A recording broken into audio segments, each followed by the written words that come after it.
Sa masukal na kagubatan, sumibol ang unang pag-ibig ng ating panauhin sa istorya. Ang gubat kung saan umusbong ang pag-ibig ay siya rin pala ang magbibigay sa kanya ng isang matinding bangungot. Anak ng isang magsasaka si Laurel. Bukod sa pagtatanim, ang isa sa mga madalas gawin ni Laurel ay ang pangunguha ng kahoy sa gubat. Masipag at matulungin sa magulang ang binata. Ika nga ng karamihan, isa siyang mabuting ehemplong anak. Marami ang nagsabing mga kapitbahay na napakaswerte ng mga magulang niya. Dahil karamihan sa mga kabataan ay makasarili at hindi iniisip ang mga magulang kung gaano silang nahihirapan. Mahigit isang dekada na ang nakalipas nang mangyari ang kwentong ito. Isang umaga, nagpaalam siya sa kanyang tatay na mangangahoy sa gubat. Mag-iimbak daw di umano siya ng panggatong dahil may papalapit na bagyo sa kanilang lugar. Tay, hindi na po muna ako sasama sa bukid. Mag-iimbak na lamang ako ng kahoy ngayong araw. Dahil ang balita ko ay may paparating na namang bagyo. Baka kapag nagkataon, wala tayong panggatong sa mga araw na walang patid sa pagbuhos ang ulan. Ani ni Laurel sa kanyang ama. Sige, mas mainam pa nga. Ay siya, dalhin mo na yung kalabaw para di ka mahirapan. Saad ng kanyang ama matapos niyang magsabi. Nagpahabol naman ang kanyang inang. Huwag umano siyang masyadong magtagal sa pangunguha ng panggatong at mag-iingat siya sa pupuntahan niya.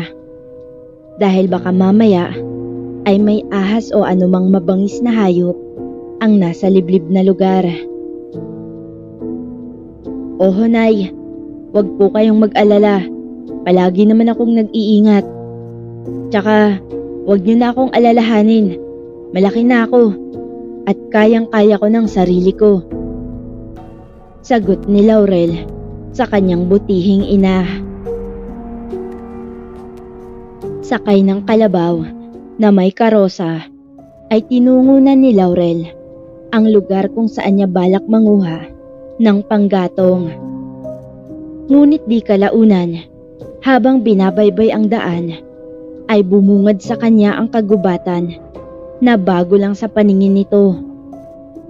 Kumunot ang kanyang noo at gayon na lamang ang pagtataka niya.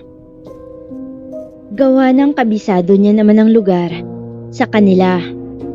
Mula timog hanggang hilaga, kaya imposible na magkamali siya ng tinatahak na daanan dahil hindi naman ito kalayuan sa bahay nila. Dinukot mula sa bulsa ang cellphone at kinuna ng larawan ng nasabing gubat.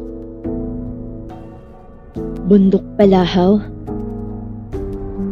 Yun ang sumagi sa isip ni Laurel. Hindi nakitaan ng kumpiyansa ni Laurel ang kanyang sarili sa pagkakataong iyon. Batid niyang hindi ito normal. Bukod sa dito na siya ipinanganak at lumaki, ay kabisado niya ang bawat sulok ng kanilang lugar. Hindi man siya ginapangan ng kilabot, ngunit alam niyang may hindi tama sa mga sandaling iyon. Ang bundok ng Palahaw ay isang bundok na puno ng hiwaga at misteryo. Pakiwari niya ay minsan na rin niya itong nakita. Hindi nga lang niya maalala kung saan. Sa kabila ng misteryong kagubatan ay tanaw ng binata ang luntiang paligid sa di kalayuan. Dala ng kuryosidad ay hindi niya mapigilan na sumuong sa kagubatan. Gusto nitong malaman ano ang meron sa kagubatan at ano ang nababalot na misteryo at hiwaga rito. Ngunit di pa man nakakalayo, ay may natanaw siyang kubo mula sa kanyang kinatatayuan.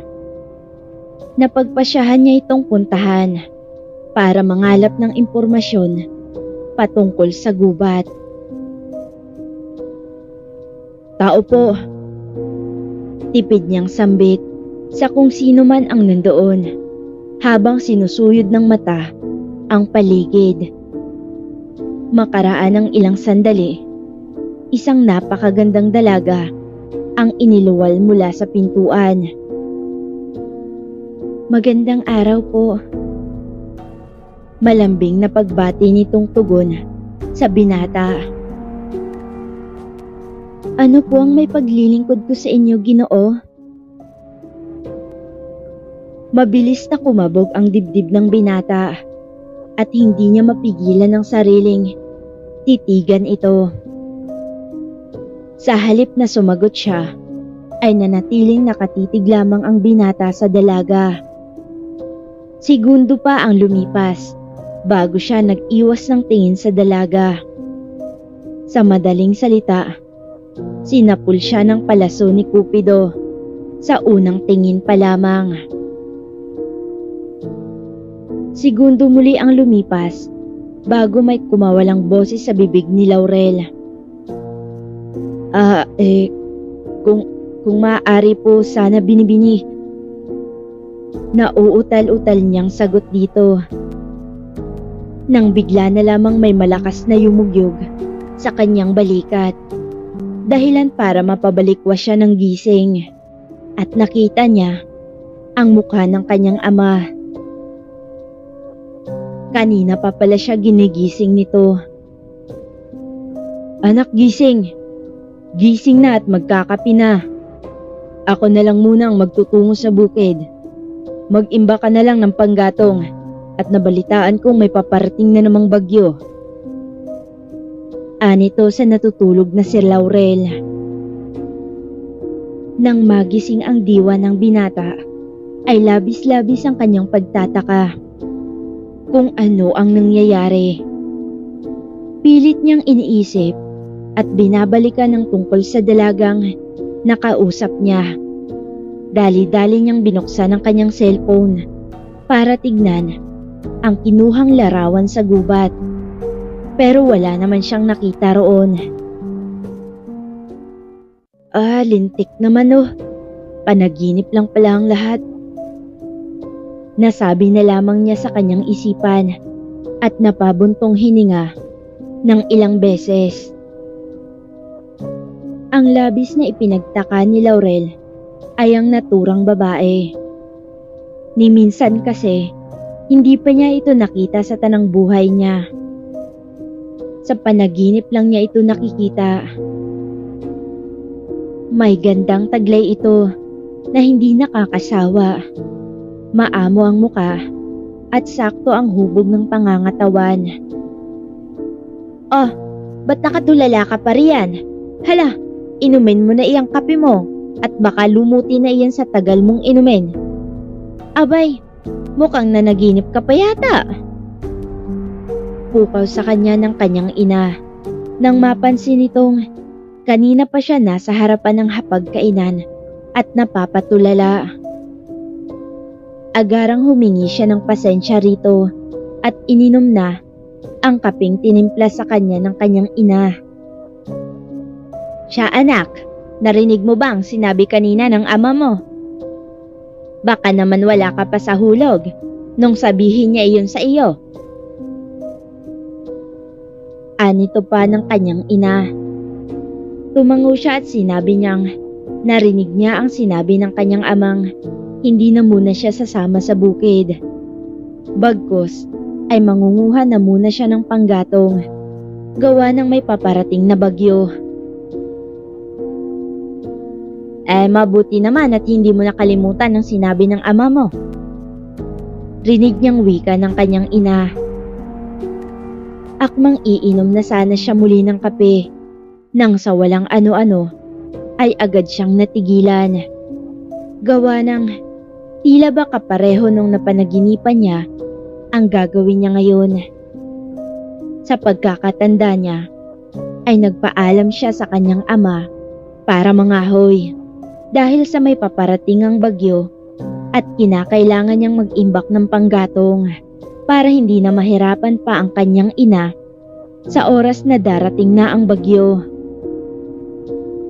Ano ba tong nangyayari? Panaginip pa rin ba to? Sambit niya sa kanyang isipan at bahagya pang sinampal ang pisngi. Sandali pa siyang napaaray at hinawakan ang baba nang maramdam niya ang sakit matapos sampalin ang pisngi. Nagulat naman ang kanyang ina at tinanong siya kung ano ang nangyayari sa kanya. Bakit sinampal niya umano ang pisngi niya? Wala hunay. Mga katagang tanging naisagot niya na lamang sa kanyang ina. Nasisiraan ka na ba, Laurel? Bakit bigla mong sinampal ang pisngi mo kung wala naman pala? Wika pa ng kanyang ina. Binilisan na lamang ng binata ang pagkakape at pagkatapos ay inihanda na nga ang mga gagamitin para sa paghahanap ng panggatong.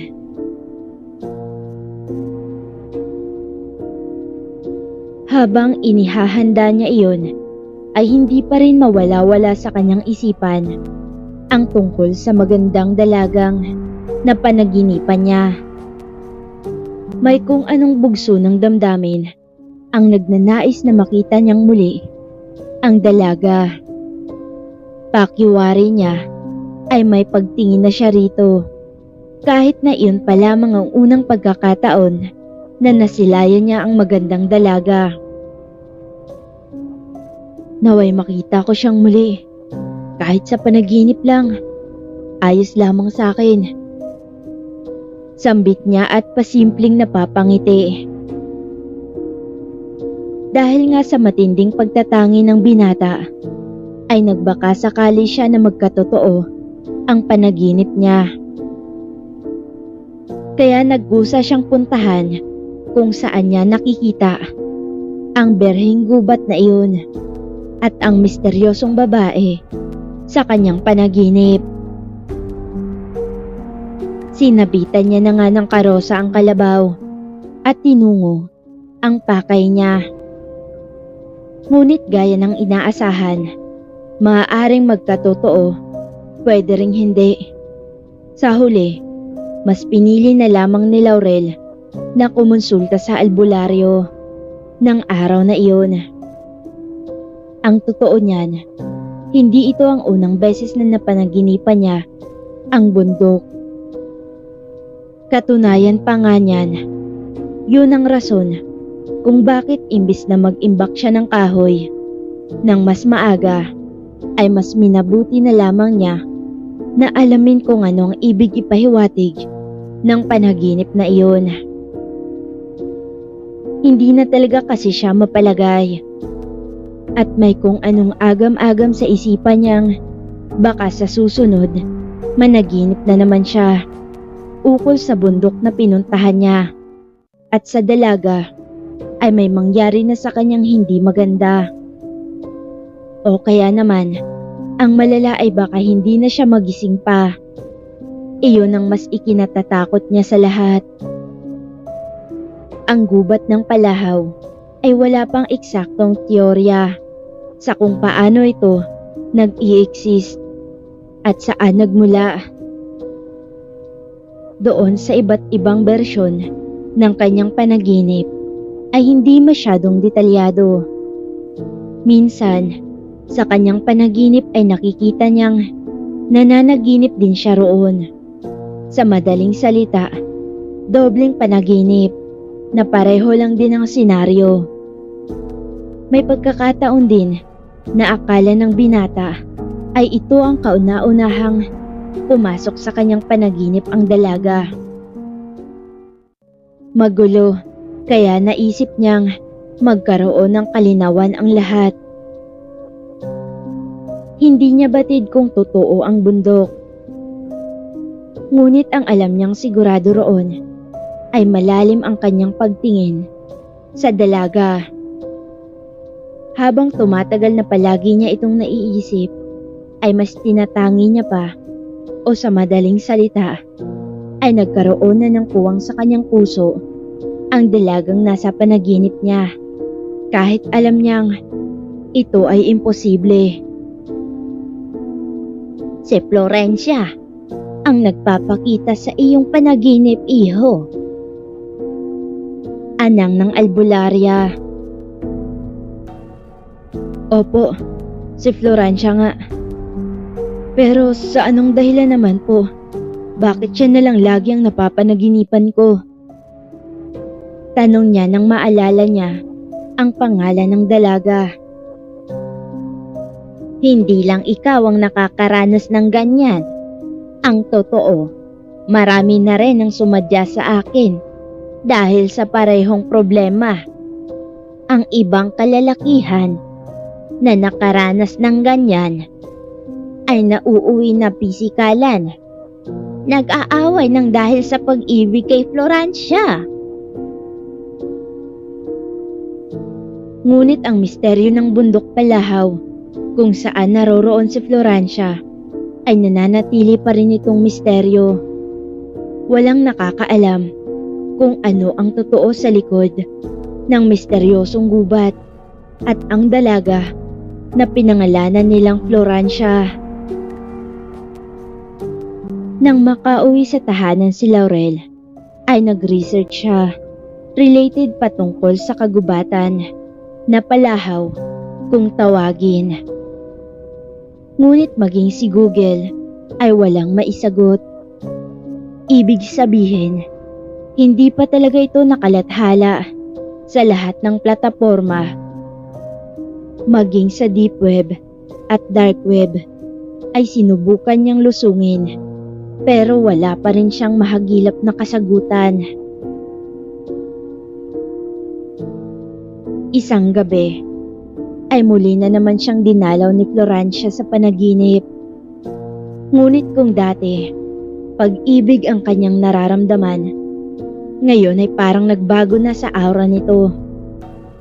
Ang tila mala-anime character niyang ganda sa panaginip ay napalitan iyon ng nakakapangilabot at nakakapanindig balahibong mukha. Kulubot na ang mukha nito na para bang napakatanda na kong tignan. Kahit sino man ang makakita roon ay hindi na ito kagusto-gusto. Kalakip na rin ang mga ikinikilos nito ay nakakatakot. Ngayon nga ay sinasaktan na din siya ni Florencia. Halos araw-araw na itong laman ng kanyang panaginip, hanggang sa nagiging bangungot na ito sa kanya gabi-gabi. Kinaumagahan ay inutusan niya ang sarili na muling isang guni sa albularya kung bakit ganoon na lamang ngayon ang kanyang mga napapanaginipan. Bukod sa albularya, wala nang ibang nakakaalam sa sekretong ito. Tanging sarili lamang ng mga lalaking kapwa binagsakan ng suliranin na gaya niyon ang siyang nananatiling saksi at nakakaalam sa himala na kanilang kinasasangkutan.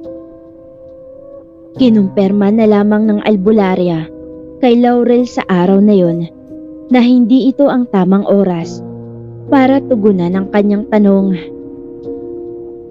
Idinagdag pa niya dito na base daw sa pag-aaral na ang posible lang dumalo sa panaginip ay mga taong kilala o nakita mo na sa totoong buhay. Maaaring nakasalubong o nakasalamuha mo na din dati na hindi mo na maalaala. Nang marinig iyon ay tila ba nawala na ng pag-asa si Laurel. Hindi niya na alam saan dapat kukuha ng sagot dahil batid niyang habang bumubuklat ang umaga mas lalala na ang pwede niyang sapitin. Habang binabaybay niya ang daan pauwi, ay nakasalubong niya ang isang ale. Napag-isipan niyang magtanong dito para magbaka sakali na baka hindi albularya ang kailangan para makabuo ng kasagutan. Manang, pamilyar po ba kayo sa kwento ng bundok Palahaw? Ah, napapanaginipan mo din pala yun? Patanong nitong sagot habang nakayuko ito kay Laurel. Opo. Maikling tugon ng binata. Doon nga ay binuksan ng ale ang misteryong bumabalot sa likod ng istorya ng babaeng bigo. Tama, bigo na makapag-asawa. Dahil nga sa taglay nitong kagandahan, ay siya namang pagiging pihika nito pagdating sa lalaki. Kung kaya naman, tumandang dalaga na nang hindi man lang nakaranas ng pag-ibig. Bukod pa roon, ay nagmula sa mayamang angkan ang babae. Nang mapagtantong na paglilipasan na siya ng panahon, ay ginamit niya ang kanyang nalalabing pag-asa para makabawi sa paraang siya lamang ang may kakayahang makagawa ng ganun. Bukod kasi sa pagiging mayaman, maganda, ay napakatalino rin ni Florencia. Gamit ang mga ipinagbabawal na mahika o mula sa lihim na karunungan galing sa kaliwa, ay pinagsama-sama niya ang mga ito para lumikha ng hindi kapani-paniwalang mga bagay sa mundo. Bago nga mamatay si Florencia, ay naisakatuparan niya ang kanyang maitim na binabalak. Iyon ay manatiling buhay at magpalipat-lipat sa taon kung ano man ang gustuhin niya. Maging ang panaginip ng mga tao ay kaya niyang manipulahin ano man ang naisin niya. Nakagawa din siya ng isang realidad kung saan permanente niya itong tirahan sa kasalukuyan. Dahil sa taglay nitong ganda, ay iyon na mismo ang otomatikong humahatak para mapaibig ang mga lalaking nais niya. Balak pa sana niyang gumawa ng isa pang mundo. Kaya lang, hindi na ito matutuloy. Dahil may nangyaring hindi niya inaasahan at hindi niya napaghandaan. At ito ang ikalawang panaginip, kung saan mananaginip din ang iyong panaginip. Plano niyang manirahan sa tatlong realidad. Ito ang mundo kung saan siya nagmula at ng dalawang panaginip na magsisilbing kanyang mundo sa kasalukuyan. Ito ang mundo na bukod tanging siya lamang ang nakakagawa sa buong kasaysayan ng mundo, simula sa nakaraan, kasalukuyan at sa hinaharap. At walang nakakaalam dito, kaya wala pa sa internet. Si Florencia ay isang taong mula sa hinaharap na bumalik sa taong kasalukuyan, ngunit ibang taktika ang kanyang ginamit. Malayo ito sa mga taong may kakayahan na makapag-time travel sa hinaharap at sa nakaraan. Kaya daw tinawag na bundok Palahaw ang gubat kung saan naninirahan si Florencia, dahil nga siya ay wala pa o hindi pa nag-i-exist sa kasalukuyan.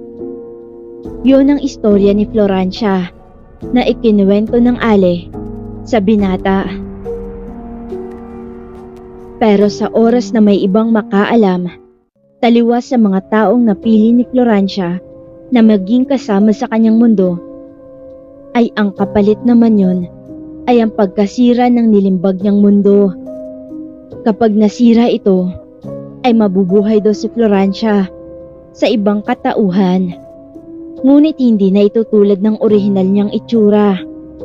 Dahil nga sa kagalingang taglay ni Florancia sa paggamit ng mga itim na mahika at ipinagbabawal ng mga lihim na karunungan. Pero bakit po alam niyo ang misteryo na ito, Manang?